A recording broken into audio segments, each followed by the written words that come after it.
Many of you have probably heard the recent battle going on in New York City over having enough revenue to provide services that the citizens of the city need. Mayor Zoran Mandani has looked at a variety of different options. The latest is a tax on people who have a second home in the city, but that is bringing blowback from those individuals, one of which is Citadel CEO Ken Griffin. So, is there a solution to try and raise revenue, but do it in a manner that does not kill the tax base and see people either move out of New York or sell their second home? Robert Inman is a professor emeritus of finance at the Wharton School, and he has written about a potential idea. Bob, great to meet you and great to talk, and thanks very much for your time today. Oh, you're welcome, Dan. Happy to chat. Thank you. All right. So obviously, revenue from taxes is a big issue. The article that you wrote talks about, or the components that you wrote about, talks about infrastructure and land being one of the areas that maybe cities should consider. Oh, I agree. It's an idea that's been around for a long, long time.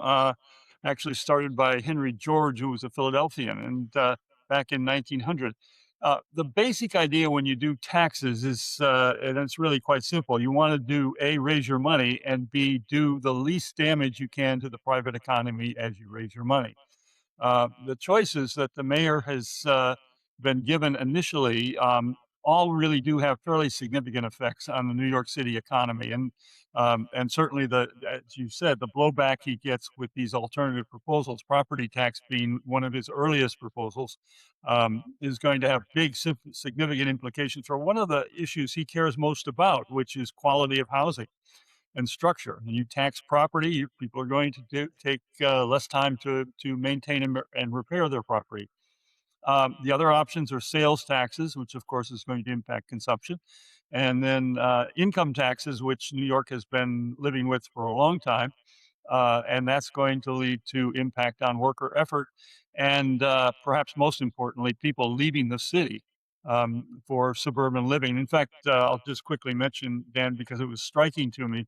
New York introduced the wage tax back in 1969. Um, Stanford, Connecticut, and Greenwich, Connecticut were country commuting towns. Right. 10 years later, they were major financial centers.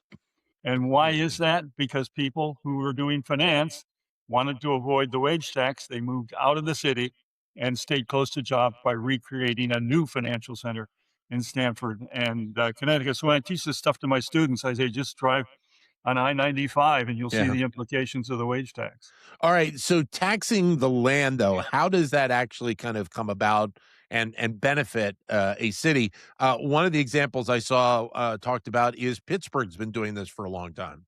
Yep, and with great success. What land is the one thing that can't move? And so Right.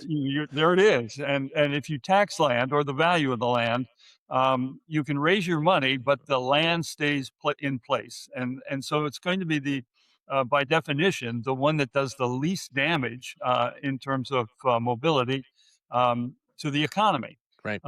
And Pittsburgh's been doing this now. It began in the late 1970s. There was a major recession in 1970, and Pittsburgh's money was badly squeezed.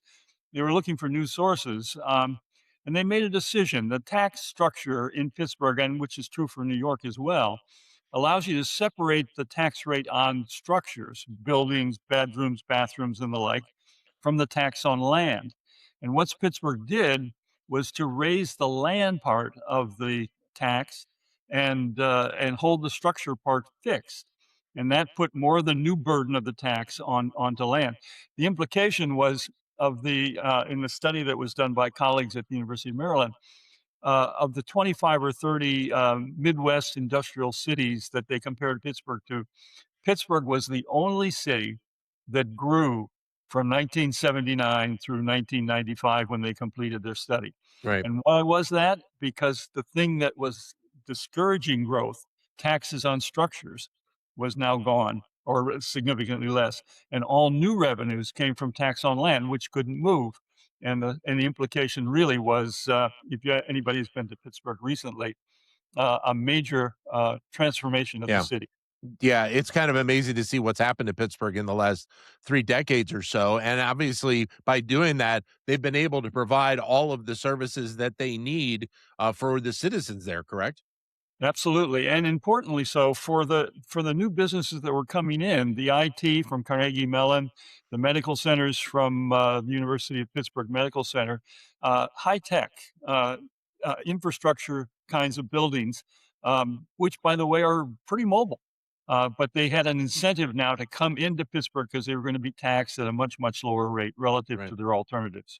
Are there any legal reasons, in how the charters of New York City are set up that would prevent them from taking this approach? No, my colleague our piece, Michael Knoll at our law school.